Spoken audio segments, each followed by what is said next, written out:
Hello guys, quick video lang tayo share ko lang yung ginawa kong conversion dun sa Mio Sporty ko. Ginawa ko siyang disc brake. So dito guys, kinakalas ko siya kasi tatanggalin ko na yung cable niya kasi nakakabit ko yung cable niyan So tatanggalin ko na yun kasi nasubukan ko na siya i-long ride. Kagagaling lang yun ng Marilaki, inakit ko sa bundok. So okay naman, wala naman naging problema. Yung braking power naman niya, lumakas naman siya. Hindi na siya katulad dati na sinasabayan ko pa nung pagpreno sa harap para kumapit yung gulong o huminto siya ng Dati kasi lagi ko sinasabayan ng preno sa harap yan para huminto. Ngayon hindi na, kahit yung likod na lang ginagamit, malakas na siya. Dito guys, nakakalas ko na yung tambucho, yung pipe.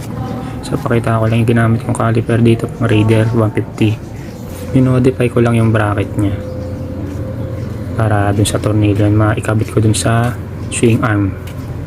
Yung ginamit ko nga palang hose dito is 200 cm na brake hose, tapos yung brake master niya pang NMAX, pang kaliwa. Kailangan nyo nga lang pala magtabas nung kaha dun sa headlight kasi tatamaan ng baso nung brake master.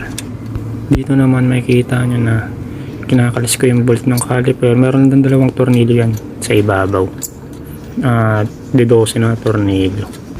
Manipis nga lang pala yung aluminum nung swing arm niya, kaya naglagay pa ako ng brace sa likod para medyo matibay naman yung kabitan nung caliper na ilagay ko.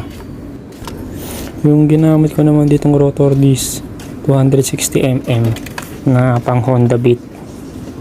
Yung malaki yung butas sa tornilyuhan kasi yung ginamit kong bolt may liit. Yung ibang tutorial na nakikita ko, gumagamit sila ng 220mm, kaso ang problema masyadong nakadikit dun sa tambucho yung caliper, kaya naglaki ako ng rotor disc 260mm.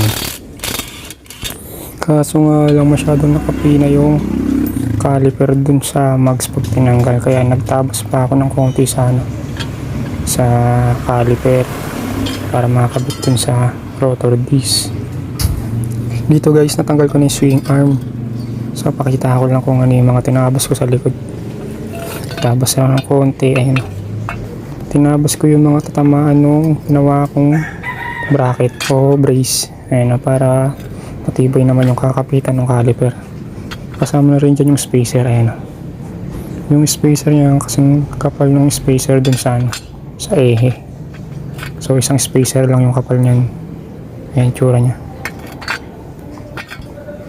Angle bar lang yan, tapos flat bar kinorte ko dun sa swing arm niya.